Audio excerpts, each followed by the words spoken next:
자, 제가 우리 성도들한테는 자주 이 말씀을 드렸는데, 이 주라는 표현은 로마 시대 때 노예들이 주인님께 주인님이라고 한 표현이라고 했습니다. 우리 신약 성경에 예수님을 주님이라고 부르는 표현은 거의 빠짐없이 이 표현으로 퀴리오스라는 단어를 써요. 그 당시 노예들은 재산권이 없었습니다. 일반적인 노예들은 이 생명권도 없었고요. 자녀 양육권이 없었어요. 그런 사회적인 배경 아래에서 성경은 우리가 예수님을 영접을 해야 되는데 그분을 우리의 주님으로 불러야 된다. 주님으로 영접해야 된다. 이렇게 얘기를 한다는 거예요. 우리가 찬양할 때 주님 사랑해요 이런 찬양하지요. 그런데 이 표현이 주님이라는 표현이 좀 따뜻하잖아요. 그래서 이 표현을 예수님이라고 하는 표현보다 조금 더 부드러운 표현 정도로 이해하시는 분들이 계세요.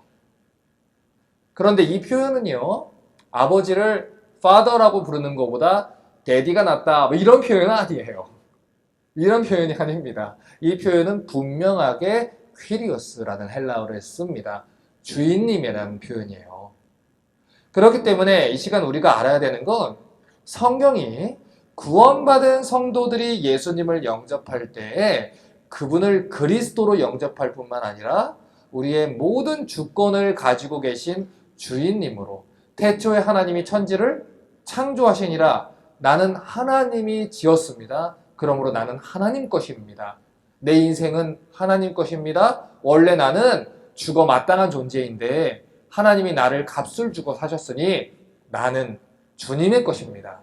내 시간도, 내 인생도, 내 재물도, 내 탤런트도 모두 다 주님의 것입니다. 라는 신앙 고백을 요구를 한다는 거예요. 자, 그러면 우리들이 가지고 있는 재물의 주인은 누굽니까? 하나님이라는 거예요. 당연히 우리의 주인이신 예수 그리스도라는 거예요. 우리의 통장에 그 돈이 있어도 그 재산은 다 주님의 것입니다. 우리가 일해서 돈을 벌어도 일을 할 수 있는 능력과 권세를 주신 분이 하나님입니다. 여러분, 예전에 저도 그렇고 아내도 그렇고 동일한 경험이 있더라고요. 제 친구한테 예전에는 이제 집 전화로 전화를 했잖아요. 집 전화로 전화를 해서 누구누구 집이죠? 그랬더니 제 친구 이제 형종이라고 있어요. 형종이 집이죠? 그랬더니 아버지가 받았어요. 아닌데? 내 집이다. 그러면서 끊는 거예요. 여긴 내 집이라고. 형종이 집 아니라고. 장난치느라고 그러시는 건데 맞는 말이죠. 그 아이는 거기 사는 애예요. 그 집의 명의는 아버지입니다. 우리 통장에 돈이 꽂혔다고 해서 그게 우리 통장이 아니라는 거예요. 왜냐면 우리에게 재물 얻는 능력과 힘과 권세를 주신 분은 누굽니까? 하나님이라는 거예요. 그러한 차원에서 우리가 헌금 문제를 생각을 해야 한다는 것이죠. 자, 우리 교재 39페이지를 펴시고요. 역대상 29장 11절부터 16절까지를 좀 보겠습니다. 자, 굉장히 중요한 성경 구절입니다. 역대상 29장 11절부터 16절입니다.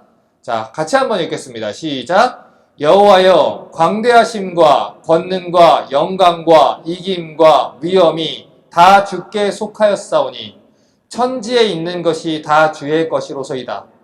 여호와여, 주권도 주께 속하였사오니 주는 높으사 만유의 머리심이니이다. 부와 귀가 주께로 말미암고 또 주는 만유의 주제가 되사 손에 권세와 능력이 있사오니 모든 자를 크게 하심과 강하게 하심이 주의 손에 있나이다. 우리 하나님이여, 이제 우리가 주께 감사하오며 주의 영화로운 이름을 찬양하나이다. 나와 나의 백성이 무엇이간데 이처럼 즐거운 마음으로 드릴 힘이 있었나이까? 모든 것이 주께로 말미암았사오니 우리가 주의 손에서 받은 것으로 주께 드렸을 뿐이니이다. 주 앞에서는 우리가 우리 열조와 다름이 없이 나그네와 우거한 자라. 세상에 있는 날이 그림자 같아서 머무름이 없나이다. 우리 하나님 여호와여, 우리가 주의 거룩한 이름을 위하여 전을 건축하려고 미리 저축한 이 모든 물건이 다 주의 손에서 왔사오니 다 주의 것이니이다.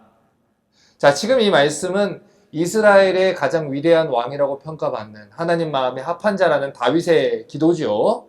그 당시 이스라엘에는 아직 성전이 지어지지가 않았어요. 그래서 성막이라고 하는 초라한 텐트에서 예배를 드렸고요. 다윗이 그 성막을 보면서 나는 이렇게 화려한 왕궁에 사는데 여호와의 법궤는 저 텐트 안에 있도다. 그러면서 하나님을 위해서 성전을 지어드리고 싶은 마음이 생겼던 것입니다.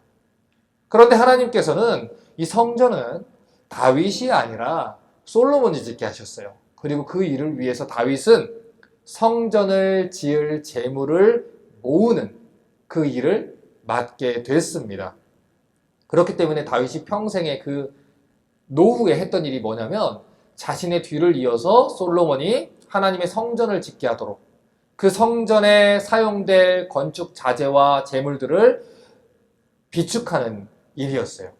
그리고 모든 준비를 마친 뒤에 오늘 우리가 읽은 역대상 29장의 기도를 드린 것입니다. 자, 그런데 이 기도를 보면요, 반복해서 나오는 표현이 있어요. 자, 11절을 보면요, 천지에 있는 것이 다 주의 것이로소이다. 이렇게 고백했습니다.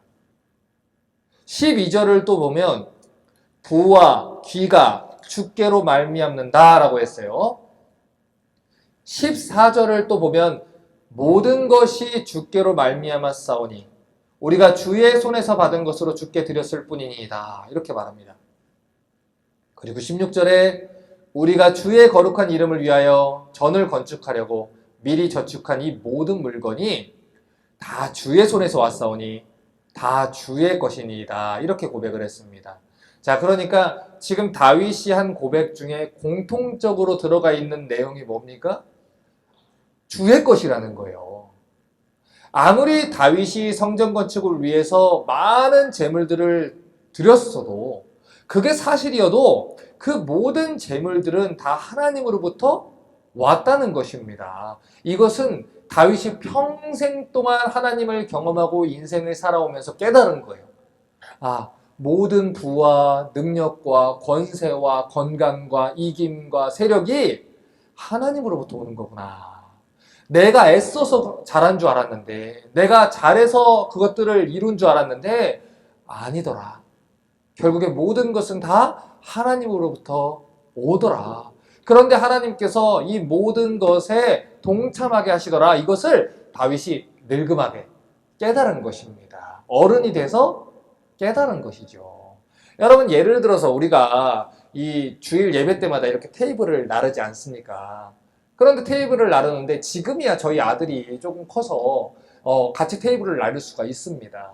그런데 예전에 꼬맹이 때 애가 너무 어린데 아빠 제가 도와줄게요. 그러면서 테이블을 앞에서 나른다는데 너무 방해가 되는 거예요.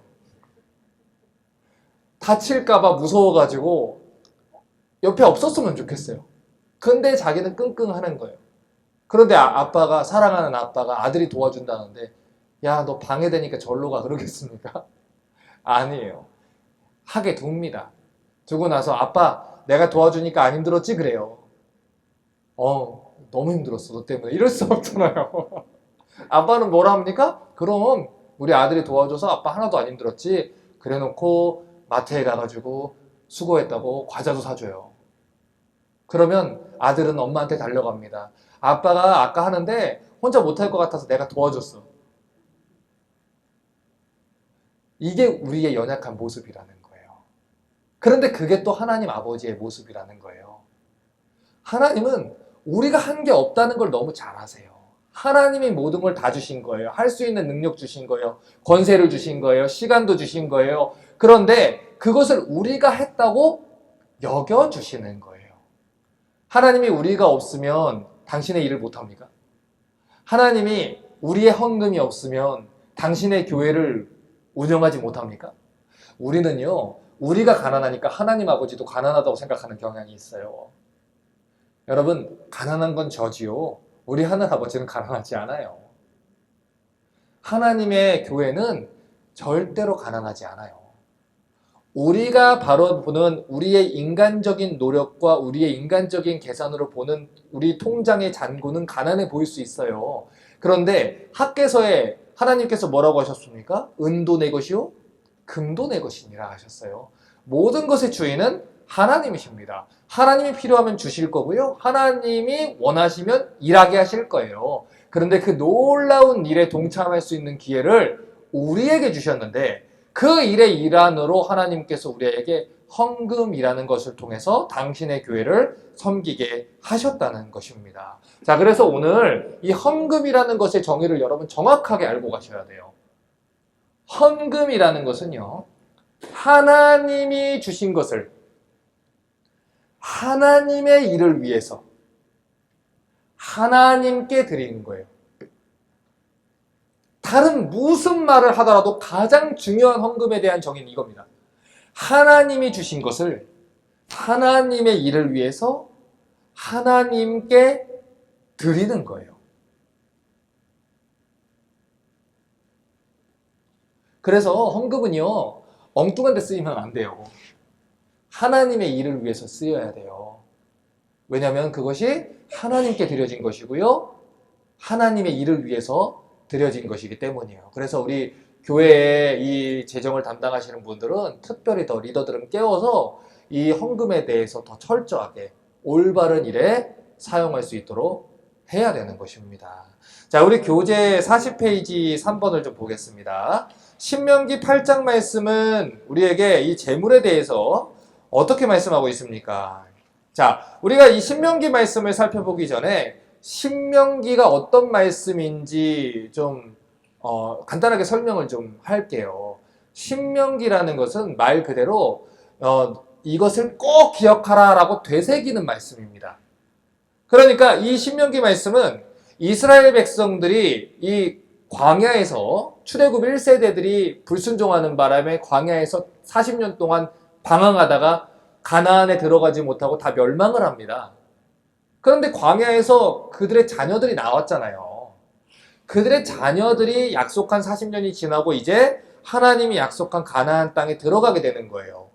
그런데 이 가나안에 들어가는 이스라엘 백성들의 특징이 뭐냐면 홍해를 건넌 경험 없고요. 이 애굽에서 10가지 재앙 못 경험했고요. 하나님이 행하신 그 놀라운 일들을 경험을 해본 적이 없어요. 그래서 이 사람들은 젊어요. 에너지도 있어요. 그런데 하나님이 어떤 분인지 몰라요. 삶으로 살아보지를 못한 거예요. 그래서 이 모세가 이 1세대들이 겪었던 일들을 다시 리마인드 시키는 겁니다. 너희 아버지 세대가 이런 일들을 겪었어. 하나님은 이런 분이야. 그때 너희가 이렇게 해서 이런 심판을 받았고 이래서 이런 벌을 받았어. 그러니 너희는 이렇게 하지 마.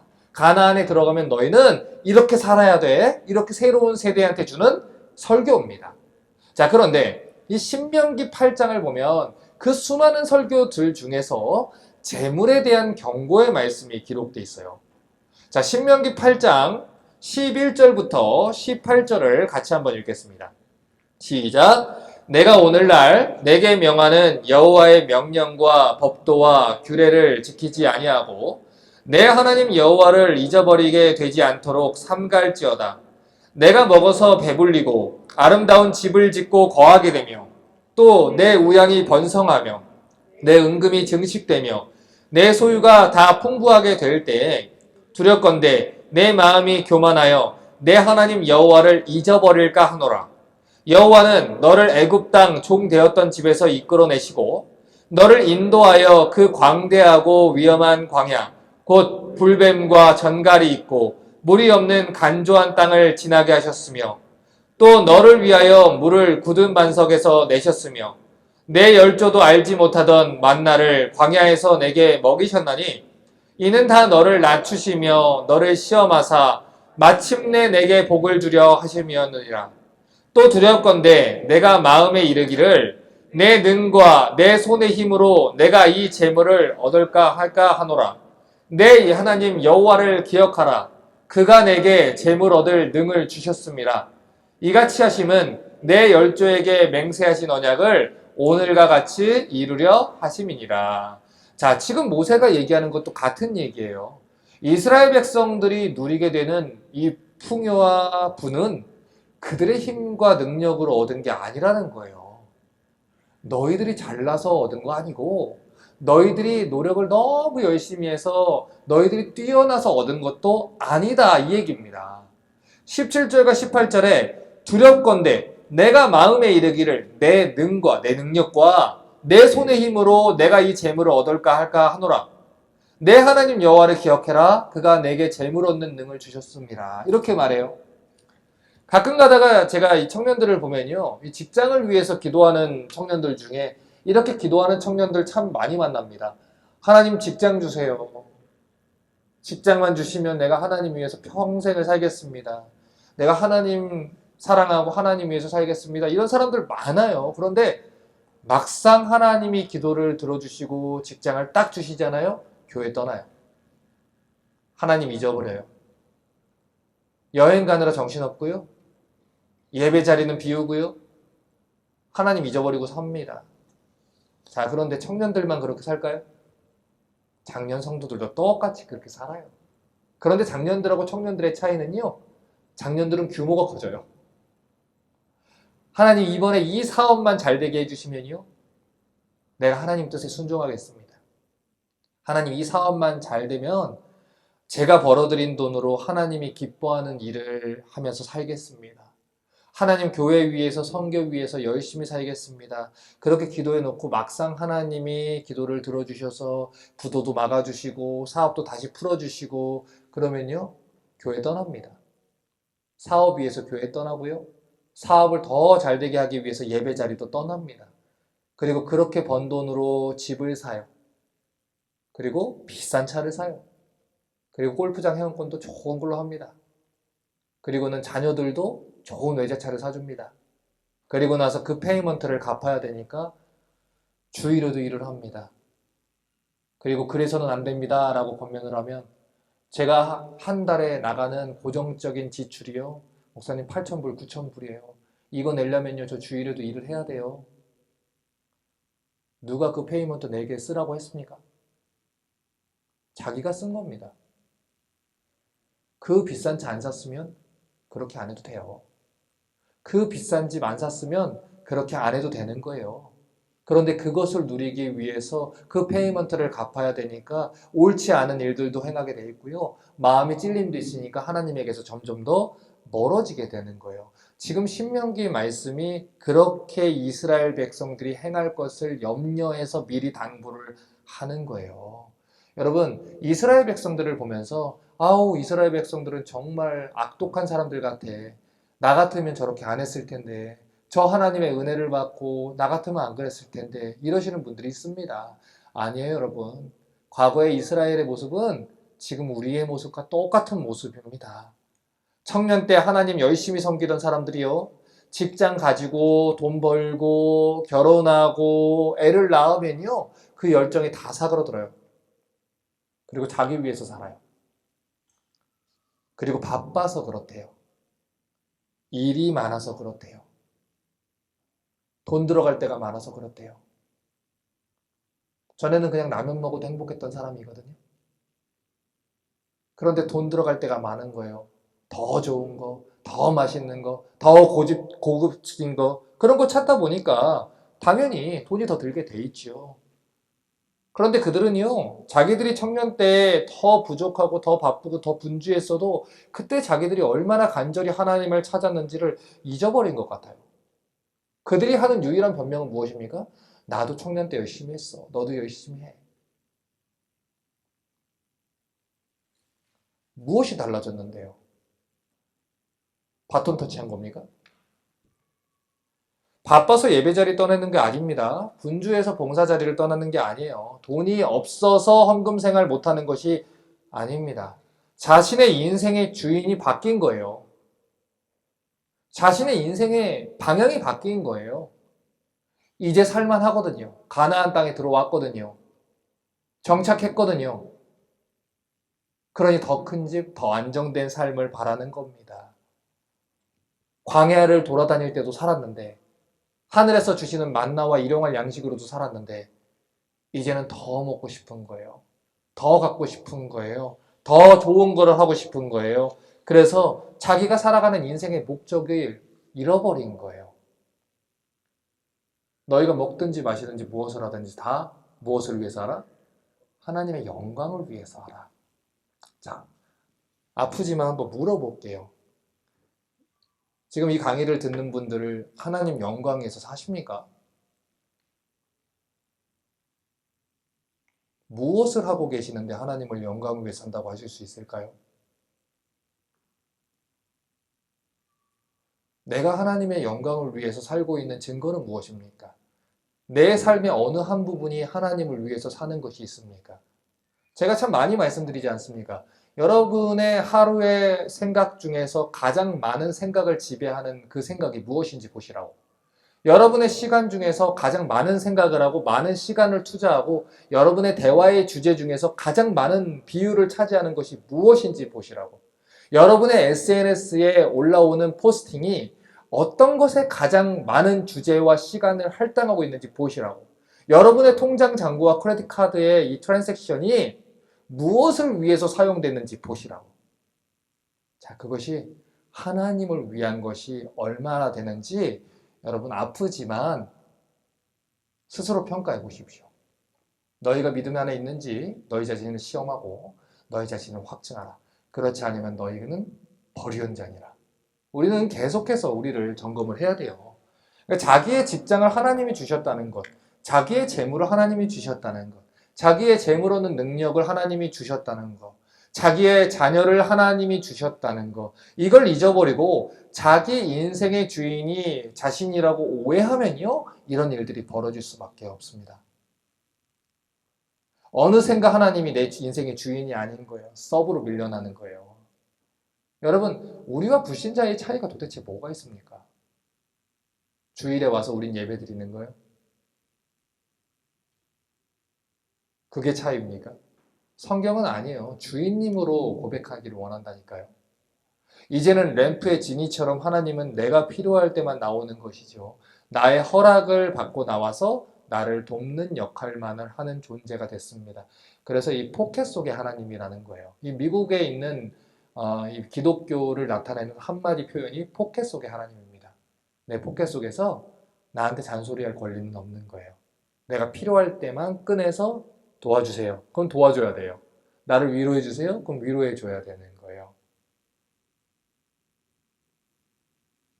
이 미국에 있는 대부분의 교인들이 믿는 하나님의 모습이 이와 같다는 것입니다. 하지만 성경은 그렇게 얘기하지 않아요. 구원받는 신앙은 하나님의 주권을 인정하는 신앙입니다. 하나님이 내 인생과 내 자녀와 내 재물과 내 시간의 주인이라는 것을 인정하고 사는 게 이 성경이 말하는 구원 신앙인 거예요. 자, 여러분 아프지만 물어볼게요. 우리 자녀들이 있지 않습니까? 여러분 자녀들은 누구 겁니까? 하나님 거예요. 여러분의 자녀는요, 하나님이 여러분에게 주신 스페어 인생이 아닙니다. 내 인생의 청춘 때 이루지 못한 꿈을 이 아이가 대신 이뤄주기 위해서 그 아이를 아바타처럼 기르는 것이 아닙니다. 그래서 여러분 자녀들한테도 함부로 하시면 안 돼요. 그 아이는 하나님의 자녀입니다. 조금 불편하시겠지만 성경적인 개념으로 말하면요, 그 아이는 나중에 우리 천국에서 함께 만날 그리스도 예수 안의 형제자매입니다. 함부로 대하시면 안 돼요. 우리의 소유가 아니에요.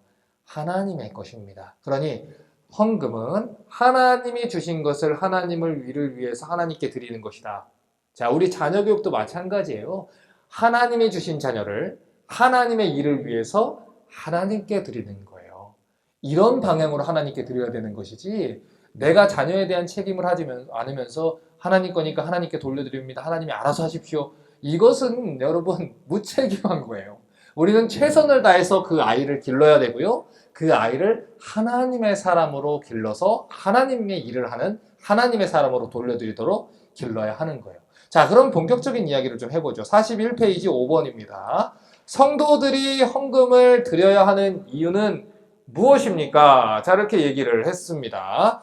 자, 성경이 우리에게 이 하나님의 이 소유를 맡아서, 재물을 맡아서 관리하는 청지기라는 개념을 사용을 해요. 청지기라는 건 다른 사람의 재산을 위탁 맡아서 관리하는 사람을 말합니다. 그런 개념에서 성경이 우리를 보고 하나님의 청직이라고 부르는 거예요. 지금 우리에게 있는 재물은 다 누구 거예요? 하나님 거예요. 우리는 지금 잠깐 맡은 거예요. 하나님의 것을 맡아서 관리하고 있는 것 뿐입니다. 그래서 우리는 우리의 재물을 허투루 쓰면 안 돼요. 이 재물이 누구 겁니까? 하나님 거예요. 하나님 것이기 때문에 이 재물이 하나님의 일을 위해서 올바른 일에 사용하도록 우리는 이 관리자로서의 위임을 받은 것입니다. 자, 그러면 왜 우리가 헌금을 드려야 되느냐? 특별히 왜 성경은 11조라는 것을 또 얘기를 하느냐? 자, 우리가 한 가지 알아야 되는 건 우리는 하나님의 청직입니다. 소장농이 아니에요. 이 개념을 여러분이 이해를 해 주셔야 돼요. 소장농이 뭐냐면요.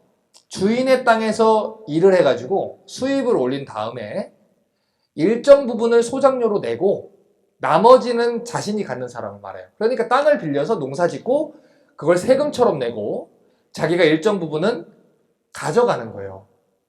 여러분, 헌금은요, 세금하고 다릅니다.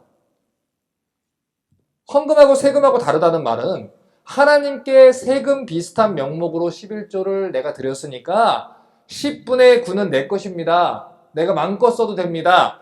이렇게 주장할 수 없다는 말을 제가 드리는 거예요. 원래 10개가 다 하나님의 것이에요.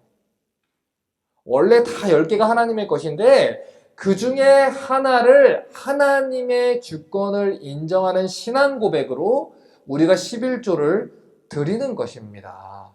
하지만 나머지 9개도 원래 다 하나님의 것이라는 마음을 가지고 우리가 이 재물을 감당해야 하는 거죠. 자, 그러면 왜 하나님께서는 11조를 드리라고 하셨느냐? 우리 민수기 18장 23절부터 26절을 좀 찾아봅니다. 민수기 18장 23절부터 26절입니다. 자, 여러분 지금부터는 우리가 성경이 말하는 걸 좀 집중해서 좀 볼 필요가 있어요. 민수기 18장 23절부터 26절입니다. 자, 같이 한번 읽겠습니다. 23절부터 26절입니다. 시작. 오직 레위인은 회막에서 봉사하며 자기들의 죄를 담당할 것이요 이스라엘 자손 중에는 기업이 없을 것이니 이는 너희의 대대의 영원한 율례라. 이스라엘 자손이 여호와께 거제로 드리는 11조를 레위인에게 기업으로 준 고로 내가 그들에 대하여 말하기를 이스라엘 자손 중에 기업이 없을 것이라 하였노라.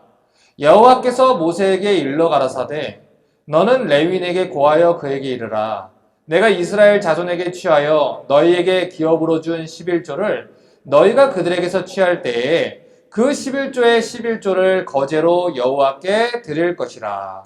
자, 성경을 보면요, 하나님이 이 이스라엘의 죄 문제를 해결하기 위해서 성막이라는 걸 주셨습니다. 그리고 그곳에서 제사와 예배를 드리게 하셨어요. 자, 그런데 그 제사와 예배를 드리게 하기 위해서는 그 제사를 담당하고 성막에 있는 기구들을 또 담당하고 관리하는 이 관리직들이 필요하잖아요.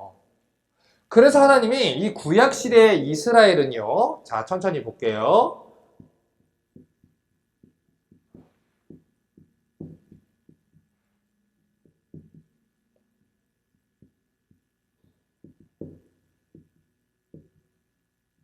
자, 이스라엘의 열두 아들이, 야곱의 12아들입니다. 이 12아들이 루벤, 시몬, 레위, 유다, 단, 아셀, 갓, 이렇게 해서 쭉쭉쭉 12이 있는데, 이 중에서 하나님이 이 레위 지파라는 이 지파를, 그 지파, 그들의 레위의 후손을 따로 특별한 일을 위해서 선택을 하셨다는 거예요.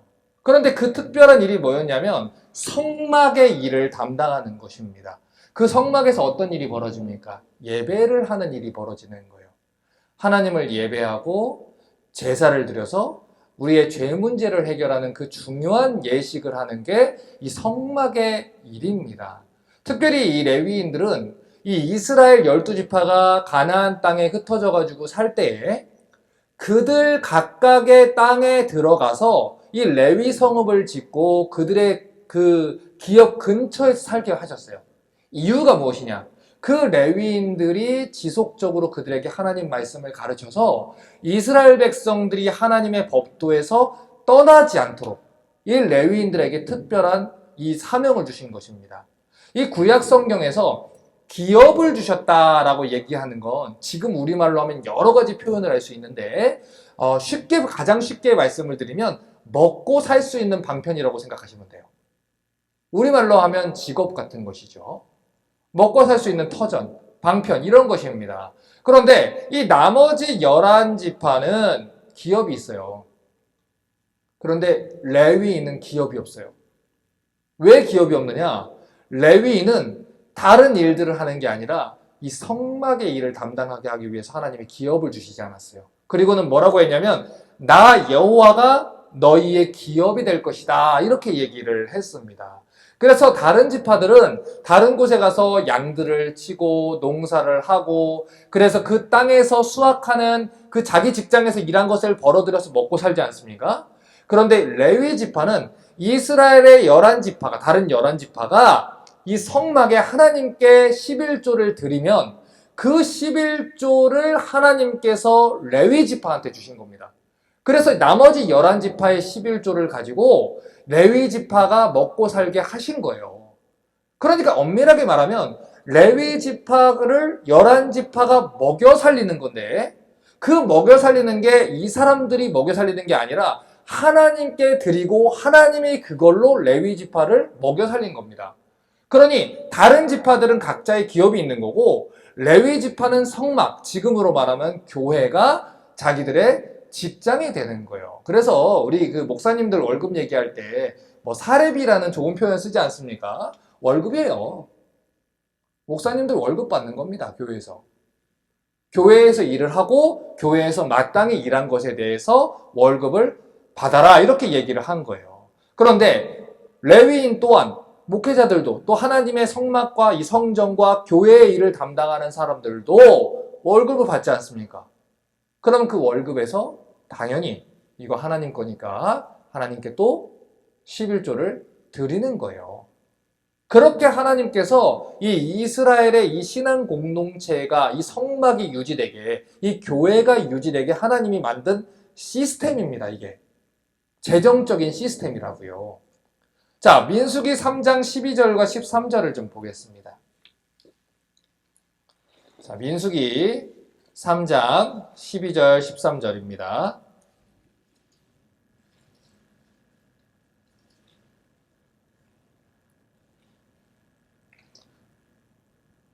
자, 같이 한번 읽겠습니다. 시작. 보라, 내가 이스라엘 자손 중에서 레위인을 택하여 이스라엘 자손 중 모든 첫 해에 처음 난 자를 대신케 했은즉 레위인은 내 것이라. 처음 난 자는 다 내 것임은 내가 애굽 땅에서 그 처음 난 자를 다 죽이던 날에 이스라엘의 처음 난 자는 사람이나 짐승을 다 거룩히 구별했음이니 그들은 내 것이 될 것임이니라. 나는 여호와니라. 자, 두 장 또 앞으로 가서 민수기 1장 47절부터 53절을 또 봅니다. 민수기 1장 47절에서 53절까지 같이 읽습니다. 시작. 오직 레위인은 그 조상의 지파대로 그 계수에 들지 아니하였으니 이는 여호와께서 모세에게 일러 가라사대 레위 지파만은 너는 계수치 말며 그들을 이스라엘 자손 계수 중에 넣지 말고 그들로 증거막과 그 모든 기구와 그 모든 부속품을 관리하게 하라. 그들은 그 장막과 그 모든 기구를 운반하며 거기서 봉사하며 장막 사면에 진을 칠지며 장막을 운반할 때에는 레위인이 그것을 걷고 장막을 세울 때에는 레위인이 그것을 세울 것이요 외인이 가까이 오면 죽일지며 이스라엘 자손은 막을 치되 그 군대대로 각각 그 진과 기 곁에 칠 것이나 레위인은 증거막 사면에 진을 쳐서 이스라엘 자손의 회중에게 진노가 임하지 않게 할 것이라. 레위인은 증거막에 대한 책임을 지킬지니라 하셨습니다. 자, 그러니까 지금 이 말씀은 원래 이 모든 동물들의 첫 번째 난 것은 하나님께 제물로 드리게 됐습니다. 이것을 우리 초태생이다 라고 불러요. 첫 번째 태어난 것을 드리는 것이다. 그런데 사람은 제물로 드릴 수가 없잖아요. 그래서 이 6월절 어린 양 사건이 일어났을 때 이 애굽의 모든 장자들이 다 죽고, 그리고 한 가지 더 질문할게요. 보세요. 6월절 어린 양 그 사건이 일어났을 때 장자들이 다 죽었잖아요. 퀴즈입니다. 애굽의 모든 장자들만 죽었습니까? 아니면은 어린 양의 피를 바르지 않은 장자들은 다 죽었습니까? 어린 양의 피를 바르지 않은 집의 장자들은 죽었어요. 왜냐하면 그것이 예수 그리스도의 피를 상징하는 것이기 때문에. 그래서 죽었습니다. 그런데 그때 그 사건이 궁극적으로 무엇까지 연결이 되냐면 이 초태생은 우리의 첫 열매 되시는 예수 그리스도의 부활까지도 상징을 한다는 거예요. 굉장히 중요한 신학적인 의미가 있는 말씀입니다. 그런데 자, 아까 그 이야기로 돌아와서 이 사람은 이 제물로 드릴 수가 없잖아요. 그래서 그것이 하나님 것이다 라고 하기 위해서 하나님이 이스라엘 12지파 중에서 레위 지파를 구별해서 선택을 하신 거예요. 초태생처럼 하나님이 구별해서 받으신 거예요. 그래서 다른 기업을 너희는 갖지 마라. 성막의 일을 해라. 이렇게 담당을 했다는 것입니다. 그래서 이 레위인들은요, 그때부터 이 성막을 직장으로 삼아서 그 기업으로 삼아서 하나님의 말씀을 가르치고 예배를 관장하는 책임을 받은 거예요. 그래서 성경을 보면요, 레위인들도 자기들의 땅이 있었어요. 레위인들도 자기들의 성읍이 있습니다. 레위인들도 자기들의 집이 있습니다. 레위인들도 월급을 받았습니다. 레위인들도 백성들과 함께 먹고 살았어요. 백성들이 부유해지면 레위인도 같이 부유해졌고요. 백성들이 가난해지면 당연히 레위인도 같이 가난을 겪었습니다. 그래서 제가 자주 얘기하는 거지만 우리 사역자들, 목사님들의 사례비가 우리 교인들의 11조의 평균이 맞아요. 그게 성경적인 거예요. 왜냐면 이 레위인들을 하나님께서 처음 디자인하실 때 그 성도들의 11조를 먹고 살게 하셨는데, 그러면 어느 때에는 이 풍년이 임할 것이고 어떤 때는 흉년이 올 수도 있지 않습니까? 그럼 풍년이 있으면 많이 나올 거고 흉년이 나오면 적게 나오겠지요. 그러면 레위인들도 그 11조로 생활을 하니까 당연히 백성들이 어떻게 사느냐에 따라서 레위인도 생활이 바뀌게 되는 거예요. 그러니까 이 11조라는 것은 하나님께서 성막을 유지하고 교회를 유지하기 위한 경영 방법이라는 것입니다. 저희 교회가 참 감사한 게 우리 교회 재정이 여러분 재정 보고를 받으셨잖아요. 그런데 저희 교회는요, 저희 교회 재정의 8, 90%가 사역자 사례비로 나갑니다. 왜 그렇습니까? 그 11조를 레위인들한테 월급을 주는 거예요. 그래서 먹고 살게 하는 거예요. 그것이 성경적인 방향이니까 그렇게 하는 것입니다. 여러분, 어떤 사람들이 이 목회자가 가난해야 이제 기도해야 된다 이렇게 얘기를 합니다. 여러분, 가난하면요 우보운전해요. 그리고 목회가 아닌 다른 일을 위해서 목회 자리를 떠납니다. 그리고 수많은 사람들이요 지금 이중직에 대한 많은 토론이 있습니다. 목회자가 장사도 하고 사업도 하고 직장도 갖고 목회도 한다. 옳고 그름에 대한 얘기는 율법적인 문제고요. 우리가 중요한 항상 모든 기준은 이겁니다. 주를 위해서입니다. 여러분, 사도 바울이 텐트를 만들어서 사역을 했다라고 얘기를 하지만 여러분, 사도 바울은 에베소나 고린도 같은 이런 지역에서 사역을 할 때에 특별히 그 지역에서 자기가 복음을 전할 때 그것이 혹시라도 사람들에 의해서 오해를 받아서 그 당시 연설하고 돈을 받고 도망가는 사기꾼들이 많았기 때문에 그것 때문에 그리스도의 복음이 혹시라도 방해를 받을까봐 자기가 낮과 밤으로 일하면서 자비량으로 선교를 했던 그런 일들이 있었던 것입니다. 그런데 대부분의 경우에서 사도 바울은 이 교회의 후원을 받았고 교회의 헌금을 통해서 사역을 했어요. 일반적으로 평생 동안 텐트 만들어서 사역을 한 게 아닙니다. 그 복음을 원활하게 전하는 데 있어서 재정적으로 이 후원을 해주는 사람들이 있으면 거기에 더 포커스를 가지고 하나님 말씀을 전할 수 있었고요. 그런데 이 복음을 전하는 데 있어서 상황이 어렵거나 이 돈을 받는 일이 혹시라도 복음에 방해가 되면 기꺼이 자신의 권리를 내려놓고 일을 할 수 있었다는 거예요. 자, 그런데 우리가 상식적으로 한번 생각을 해보자고요. 당연히 사도 바울을 교회와 성도들이 재정적으로 후원할 수 있었다면 사도 바울은 당연히 하나님 말씀을 전하는데 더 많은 일들을, 더 많은 시간들을 투자를 할 수 있었겠죠. 여러분, 그리고 중요한 게 있습니다. 하나님이래. 할아버지래. 하나님이 우리 마음에 있는 중심을 모르십니까? 내가 더 큰 집 갖고 싶고, 남들처럼 좋은 차 타고 싶고, 더 넉넉하게 하기 위해서 내가 장사하고 사업하면서 목회도 하는 것과, 내가 이 목회에 올인하기 위해서, 완전히 집중하기 위해서 이걸 하는 것과, 그런 모든 마음의 동기들을 모르겠습니까? 내가 하나님의 복음을 온전히 전하고 싶은데 지금은 우리 교회가 너무 연약해서 아직은 어렵기 때문에 내가 우버도 운전하고 때로는 가서 일도 하고 그러는 것과, 내가 다른 일을 해서 더 넉넉하게 좋은 차와 좋은 집을 남들처럼 더 떵떵거리면서 살리라 하면서 목회도 병행하는 것과, 여러분, 하나님이 그걸 모르겠습니까? 하나님 다 아십니다. 다 아십니다. 가장 이상적인 건요, 여러분, 레위인들, 사역자들은 교회의 일에 집중하는 것이 가장 이상적입니다. 여러분, 그것이 결국에는 교회와 성도들의 건강이 되는 거예요.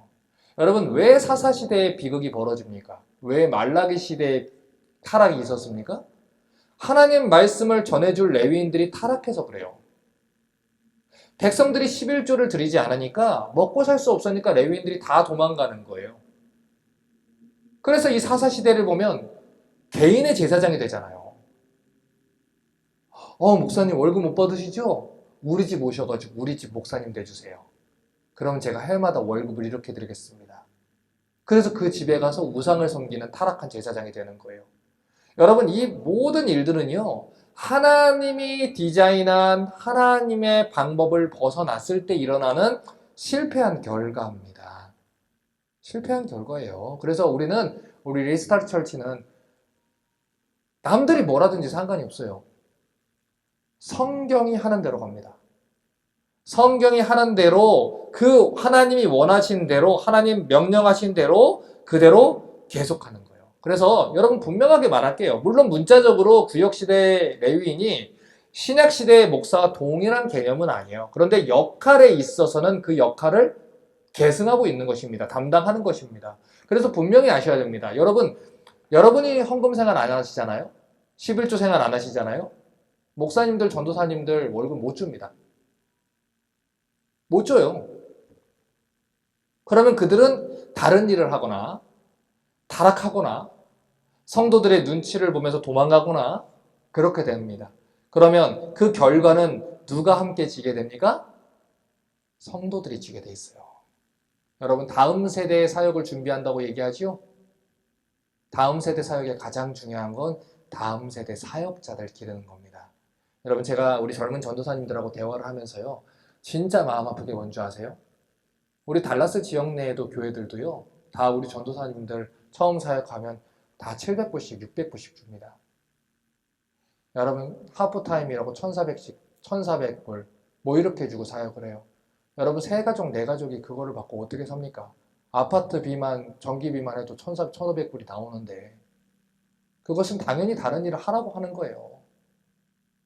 그런데 고생해봐야 목회 잘한다고 얘기를 합니다. 나 때는 더 고생했다고 합니다. 여러분, 아닙니다. 여러분, 아니에요.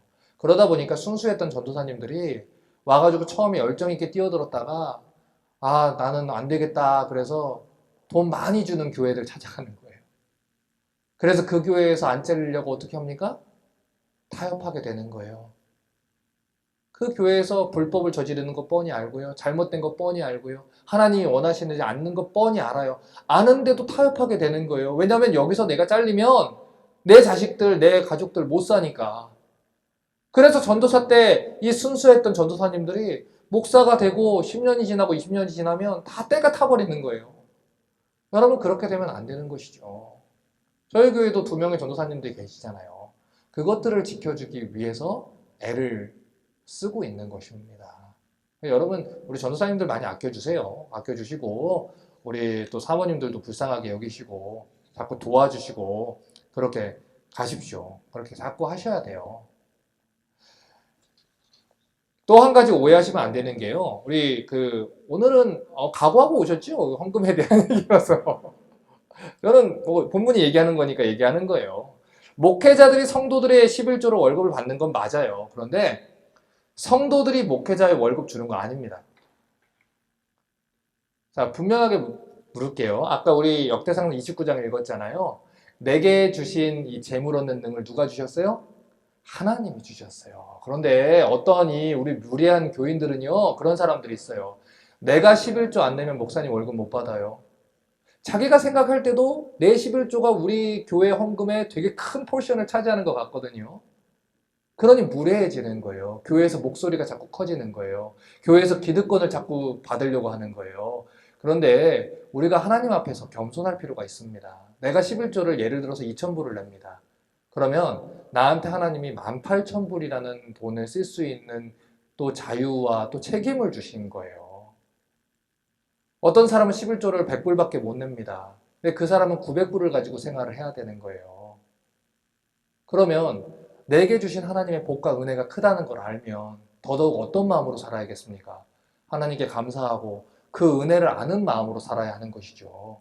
그런데 내가 이 교회에 11조를 얼마를 낸다. 내가 이 11조를 얼마나 내는 줄 알고 나한테 함부로 하느냐. 나 그러면 교회 옮기겠다. 여러분 얼마나 무례한 것입니까? 여러분 이것은요 사람에게 한 것이 아니에요. 여러분 괜히 목사님도 협박하지 마세요. 하나님께 하는 것입니다. 하나님께 하는 것입니다. 여러분 월급을 여러분 사장님이 줍니까? 아니면 사장님을 통해서 하나님이 주십니까? 하나님이 주시는 거예요. 그것을 이야기하는 게 바로 이 본문이 얘기를 하는 것입니다. 교회는요 목회자의 사업체가 아닙니다. 이 교회는 제 거 아닙니다. 저는 여기에 그냥 고용당한 매니저 같은 존재입니다. 우리 이 교회의 담임은 누구십니까? 하나님이십니다. 그리고 하나님이 운영하시는 것입니다. 목회자들은 교회에 소속된 직원일 뿐입니다. 이 교회의 진짜 주인은 누구예요? 하나님이에요. 하나님의 운영 방법은 헌금과 11조를 통해서 교회가 운영되게 하는 것입니다. 자, 우리 교재 41페이지요. 맨 아래에 있는 거. 우리 신명기 14장 27절부터 29절 좀 볼게요. 신명기 14장 27절부터 29절 같이 한번 읽겠습니다. 시작. 내 성읍에 거하는 레위인은 너희 중에 분깃이나 기업이 없는 자니 또한 저버리지 말지니라. 매 3년 끝에 그 해 소산의 10분의 1을 다 내어 내 성읍에 저축하여 너희 중에 분깃이나 기업이 없는 레위인과 내 성 중에 우거하는 객과 및 고아와 과부들로 와서 먹어 배부르게 하라. 그리하면 내 하나님 여호와께서 너의 손으로 하는 범사에 내게 복을 주시리라. 자, 여기까지 정리를 한번 해볼게요. 왜 우리가 헌금을 냅니까? 간단합니다. 하나님이 내라고 해서 냅니다. 목사님이 내라고 해서 내는 거 아니에요. 오늘 이 시간 외에는 헌금 내라고 한 적 저는 한 번도 없습니다. 그 본문이 얘기하고 있어서 얘기를 하는 거예요. 하나님이 내라고 하셨기 때문에 내는 거예요. 그리고 어떤 복인지는 모르지만 하나님께서는 하나님 말씀대로 헌금과 11조를 낸 성도들한테 범사의 복을 주시겠다고 분명히 약속하셨어요. 헌금에 대한 이야기는요, 불편한 얘기입니다. 여러분, 저도 하는 거 싫어요. 그런데 이 스펄전 목사님이 이런 말씀하셨어요. 헌금에 대해서 이야기하지 않는 목회자만큼 악한 목회자는 없다. 왜 그런지 아세요? 이 목회자는요, 성도들이 안전하게 구원의 길을 걸어갈 수 있도록 지켜야 되는 역할이 있어요. 책임이 있어요. 그런데 동시에 그들을 푸른 초장으로 이끌고 가야 되는 책임도 있습니다. 그래서 목회자는요, 이 성도들이 하나님의 말씀에 순종해서 하나님이 약속하신 복을 받을 수 있도록 올바르게 말씀을 가르쳐 줘야 되는 책임이 있어요. 그래서 이 목회자들은 올바르게 헌금하는 것을 가르쳐 줘야 되는 거예요. 그 말씀대로 살아갈 때 성도들이 복 받을 수 있도록 도와야 되는 책임이 있는 거예요. 하나님이 무엇을 기뻐하시는지, 하나님이 무엇을 약속하셨는지 그것을 가르쳐 줘야 되는 책임이 있는 거예요. 이것은 기복신앙이 아니에요. 하나님의 약속의 말씀을 분명하게 전해줘야 되는 책임이 있다는 거예요. 그렇기 때문에 이 하나님이 명령하신 헌금 생활을 올바른 마음을 가지고 제대로 해보세요. 그리고 하나님의 소유권을 인정하고 청지기로 살아보십시오. 그리고 하나님이 약속하신 복을 누리는 간증을 하는 인생들이 되시기를 좀 바랍니다. 저희 하람이한테, 예슬이한테 헌금을 계속 가르칩니다. 근데 가르치는데 이 아이들이, 저희 딸은 이 헌금을 11조 생활을 하는데 11조를 복리로 계산을 한 거예요. 그래서 5불을 이번 주에 받았으면 그러면 50센트를 내고, 그러면 4불 50센트가 남았으니까 다음 주에 5불 용돈을 또 받으면 이제 9불 50센트가 남잖아요.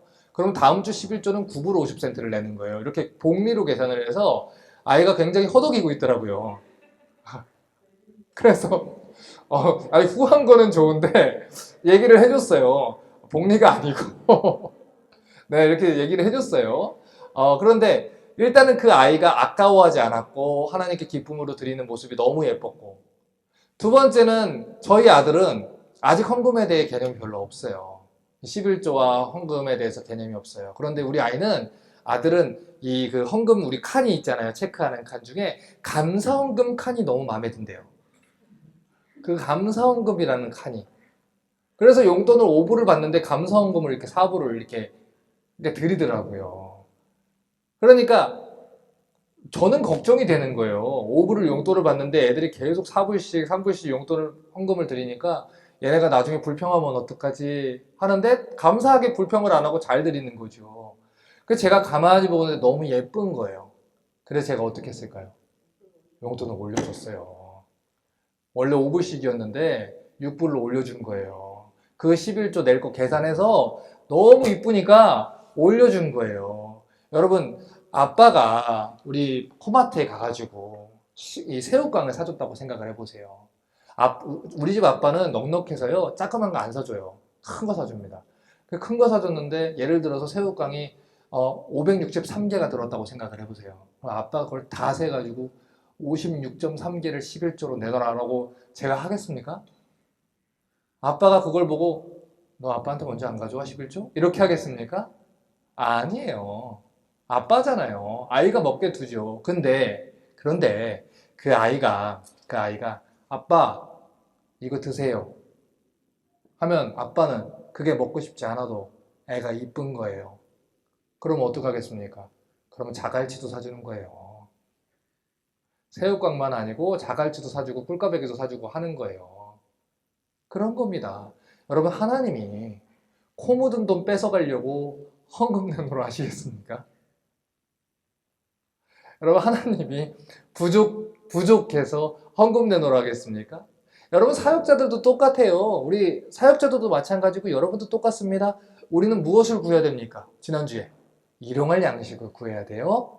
그리고 우리가 만약에 교회에 헌금이 잘 들어오지 않아요. 그런다 해도 하나님이 먹여요, 안 먹여요? 크게 대답해야죠. 먹여요. 하나님이 먹이세요. 그건 우리 성도들도 마찬가지고요. 목회자들도 마찬가지예요. 우리 식당의 사장님이 누구세요? 하나님이세요. 우리 일터의 사장님이 누구예요? 하나님이세요. 내가 아니에요. 누구예요? 하나님이세요. 누가 책임지니까? 하나님이 책임집니다. 그것을 고백하기 때문에 나에게 없어도 하나님께 11조를 드릴 수 있는 거고요. 그것을 고백하기 때문에 우리가 헌금을 하나님께 드리는 거예요. 헌금은 단순히 돈의 얼마가 아니에요. 하나님 거예요. 내 인생 하나님 거예요. 내한테 1000불이 있어도 10,000불이 있어도 100,000불이 있어도 내가 하나님께 드리는 마음은 변하지 않아요. 왜냐면 이거 다 하나님의 것이니까요. 그래서 헌금은요, 여러분 훈련하셔야 돼요. 지금 없을 때부터 훈련하셔야 돼요. 우리 청년들이 나중에 돈을 많이 벌잖아요. 더 힘들어요. 액수가 크면요, 그만큼 10의 구조를 바라봐도 더 많은데도 불구하고 더 못 드립니다. 그래서 난 감사헌금 4불 드릴 거야 할 때부터, 그 어렸을 때부터 하나님께 드리는 훈련을 해야 되는 거예요. 여러분, 그 모습이 이쁘면요, 괜히 건수 잡아가지고 돈 주고 싶어요. 괜히 오늘은 아우, 우리 하람이 오늘 이거 했으니까 이거 줘야지. 아우, 우리 예슬이 이거 했으니까 이거 줘야지. 괜히 건수 잡아서 주고 싶은 거예요. 그게 아버지예요. 그런데 그 아이가 더 하나님의 뜻대로, 아버지 뜻대로 그 재산을 잘 관리를 해요? 그러면 더 이쁜 거예요. 아, 얘한테는 더 줘도 되겠구나. 너한테 더 줘도 되겠구나. 너는 내 뜻대로 하겠구나. 그러면 더 줄 수 있는 거예요. 여러분, 그래서 헌금은요, 여러분이 복 받을 수 있는 통로예요. 여러분, 성경은, 예수님께서는 재물과 하나님을 동시에 섬길 수 없다 그랬어요. 너의 재물 있는 곳에는, 보물 있는 곳에는 내 마음도 있느니라 하셨어요. 여러분, 그렇죠? 우리 형제들, 자매들 데이트할 때 그렇잖아요. 마음 없는 자매한테, 마음 없는 형제한테 돈 씁니까? 안 써요. 마음이 있어야 쓰는 거예요. 같이 밥을 먹어도 이 사람이 더 예쁘고 좋고 하면 더 맛있는 밥이 나가는 거고 더 돈이 나가게 돼 있고요. 같은 선물을 사도 더 좋은 선물을 사게 돼 있는 거예요. 하나님과 우리 관계 속에서, 성도의 관계 속에서 헌금은 단순히 돈의 문제가 아니에요. 우리의 마음이 있는 곳이에요. 하나님, 이 재물은 아무것도 아니에요. 나한테 있어서 하나님이 중요해요. 하나님의 방법을 신뢰해요. 그래서 하나님 뜻대로 합니다. 다 이해되지 않아도 하는 거예요. 11조를 해야 됩니까? 말아야 됩니까? 성경은 하라고 합니다. 그런데 못하겠습니까? 하지 마세요. 억지로 드리는 재물 하나님 안 받으세요. 하나님이 돈이 없어서 그걸 받는 거 아니에요. 돈 없어서 그 새우깡 먹고 싶어가지고 애 새우깡 뺏어가는 아빠 아닙니다. 기쁨으로 드리지 않는 거 안 하셔도 돼요. 안 하셔도 돼요. 그런데 그걸 가지고 죽자 사자 논쟁을 붙는 것이 내 인생의 목적이 되느라고 시간을 낭비하지 마세요. 그 시간에 하나님이 뭐라고 말씀하시는지를 배우시고 나중에 여러분의 신앙이 자라시면 기쁨으로 드릴 수 있을 때, 아직은 내가 새우깡 하나밖에 못 드려요. 그러면 새우깡 하나 드리세요. 나중에 11조 내가 믿음이 커서 새우깡 10개를 드릴 수 있으면 10개를 드리세요. 믿음이 커서 20개를 드릴 수 있으시면 20개 드리세요. 여러분이 그 마음에 하나님 사랑하는 마음이 성장하는 만큼 드리세요. 그리고 하나님이 어떻게 하는지 보세요. 하나님이 그 사랑하는 마음을 보고 여러분께 어떻게 하는지를 한번 보셔요. 우리 교재 41페이지를 좀 볼게요. 41페이지. 자, 4번을 좀 봅니다. 누가복음 12장 15절부터 27절입니다. 같이 한번 읽겠습니다. 시작. 저에게 이르시되 삼가 모든 탐심을 물리치라. 사람의 생명이 그 소위에 넉넉한 데 있지 아니하리라 하시고, 또 비유로 저희에게 일러 가라사대 한 부자가 그 밭에 소출이 풍성하매 심중에 생각하여 가로되 내가 곡식 쌓아둘 곳이 없으니 어찌할꼬 하고, 또 가로되 내가 이렇게 하리라. 내 곡간을 헐고 더 크게 짓고 내 모든 곡식과 물건을 거기 쌓아두리라. 또 내가 내 영혼에게 이르되 영혼아, 여러 해 쓸 물건을 많이 쌓아뒀으니 평안히 쉬고 먹고 마시고 즐거워하자 하리라 하되, 하나님은 이르시되 어리석은 자야, 오늘 밤에 내 영혼을 도로 찾으리니 그러면 내 예비한 것이 네 것이 되겠느냐 하셨으니, 자기를 위하여 재물을 쌓아두고 하나님께 부여치 못한 자가 이와 같으니라. 성경은 분명히 말합니다. 이 땅에서 우리가 가지고 갈 재물 아무것도 없어요. 여러분, 우리가 언제 우리 생명이 그칠지 모릅니다. 차를 가지고 가겠습니까? 집을 가지고 가겠습니까? 우리 자식들한테 재물을 물려준다고 그 재물이 그 자식 지켜주는 거 아닙니다. 하나님이 지켜주시는 거예요. 노년까지 무엇을 쥐고 살겠습니까? 하나님을 위해서 여러분 재물 쓰세요. 하나님의 것을, 뒷장에 있네요. 하나님께 받은 것을 하나님의 일을 위하여 하나님께 드리는 것입니다. 하나님께 부요한 자가 돼야 되는 거예요. 자, 우리 42페이지 괄호 4번 좀 봅니다. 4번. 성경은 왜 성도들이 11조를 하나님께 드려야 된다 이렇게 말을 하고 있습니까? 자, 신명기 26장 11절부터 15절 같이 한번 읽겠습니다. 시작. 내 하나님 여호와께서 너와 내 집에 주신 모든 복을 인하여 너는 레위인과 너희 중에 우거하는 객과 함께 즐거워할지니라. 제3년 곧 11조를 드리는 해에 내 모든 소산의 11조 다 내기를 마친 후에 그것을 레위인과 객과 고아와 가부에게 주어서 내 성문 안에서 먹어 배부르게 하라. 그리할 때에 내 하나님 여호와 앞에 거하기를 내가 성물을 내 집에서 내어 레위인과 객과 고아와 가부에게 주기를 주께서 내게 명하신 명령대로 했사오니 내가 주의 명령을 범치도 아니하였고 잊지도 아니하였나이다. 내가 애곡하는 날에 이 성물을 먹지 아니하였고 부정한 몸으로 이를 떼어두지 아니하였고 죽은 자를 위하여 이를 쓰지 아니하였고 내 하나님 여호와의 말씀을 청종하여 주께서 내게 명령하신 대로 다 행하였사오니 원컨대 주의 거룩한 처소 하늘에서 하감하시고 주의 백성 이스라엘에게 복을 주시며 우리 열조에게 맹세하여 우리에게 주신 바 젖과 꿀이 흐르는 땅에 복을 내리소서 할지니라. 자, 보세요. 하나님 명령입니다.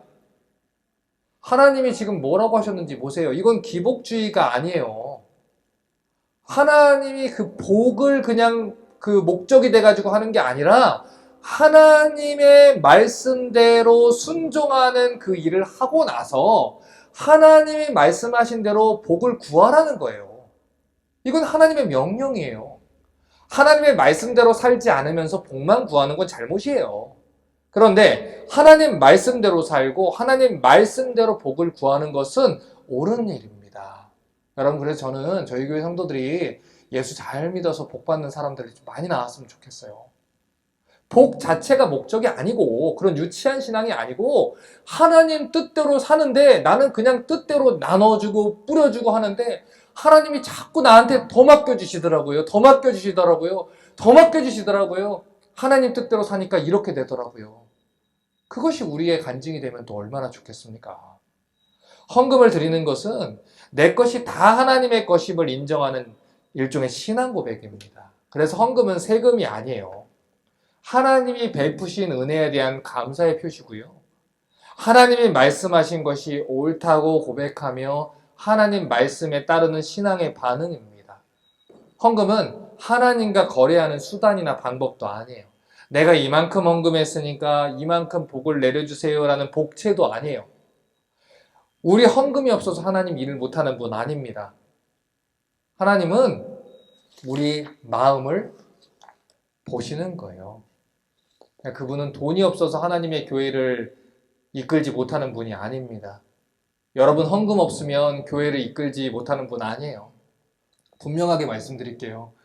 여러분 현금을 안 하셔도요, 이 교회는 다른 누군가의 손을 통해서 하나님이 이끌어 가셔요. 에스더가 이 하만의 위함에서 이스라엘을 구해야 되는 이 책임을 맡았을 때 망설였더니 에스더의 삼촌 모르드게가 뭐라고 했습니까? 네가 아니어도 이스라엘은 다른 데로 말미암아 구원을 받을 것이다. 우리가 아니어도 하나님은 하나님의 일을 하십니다. 우리는 아까 말한 우리 아들처럼 앞에서 아빠 일을 도와주지만 힘은 없지만 도와주려고 하는 자들과 같아요. 그런데 하나님이 그렇게 기꺼이 동참시켜 주시고 그렇게 했다고 여겨주시는 거예요. 그리고 그 일을 잘했다고 그 일을 우리가 한 것처럼 칭찬해 주는 것입니다.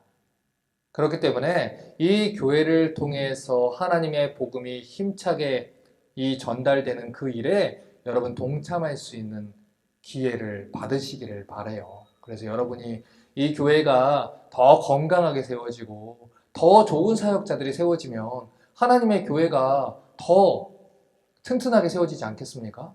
여러분, 저희 교회 사이즈에 전도사님 2분 이렇게 같이 사역할 수 있는 거는 어려워요.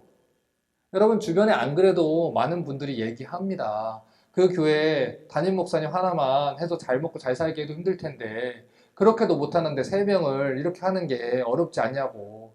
어렵습니다. 여러분, 저도 어려워요. 그런데 왜 이 2분과 같이 사역하는지 아십니까? 이런 2분 만나기 어렵다는 제가 판단을 해서 그래요. 여러분, 적토마는요, 뼈라도 사온대요. 그러면 그 죽은 뼈 샀다는 소문이 돌아가지고 진짜 적토마 있는 사람이 내 건 얼마나 줄까? 그러고 가져온대요. 여러분, 이렇게 귀한 열정이 있고 하나님 사랑하는 전도사님들 저희 교회에 보내줬어요. 그런데 저희 교회가 재정적으로 어려우니 다른 데 가십시오 라고 하는 건 하나님 주신 복을 걷어차는 거예요. 하나님, 우리 전도사님과 더 열심히 한번 해볼게요. 우리 전도사님들하고 더 복음 열심히 한번 전해볼게요. 저희 교회가 한번 잘 우리 전도사님들 가르쳐 볼게요. 그러니까 저희 교회에 하나님 복 주세요. 할 수 있는 힘 주세요. 우리 전도사님들 잘 우리 가정들 서포트 할 수 있게 우리 같이 성도들 또 힘 주시고 또 사업장들도 복 주시고 그런 방향으로 같이 애쓰고 같이 세워가는 거예요. 그래서 저희 교회가 올바른 방향으로 교회가 세워져 가고 자꾸만 하나님의 복음이 흥황하고 전해질 때 하나님께서 저희 교회를 통해서 더 많은 일들을 할 것입니다. 자, 이제 마지막으로 성경 한 군데만 더 보겠습니다. 고린도후서 9장 7절입니다.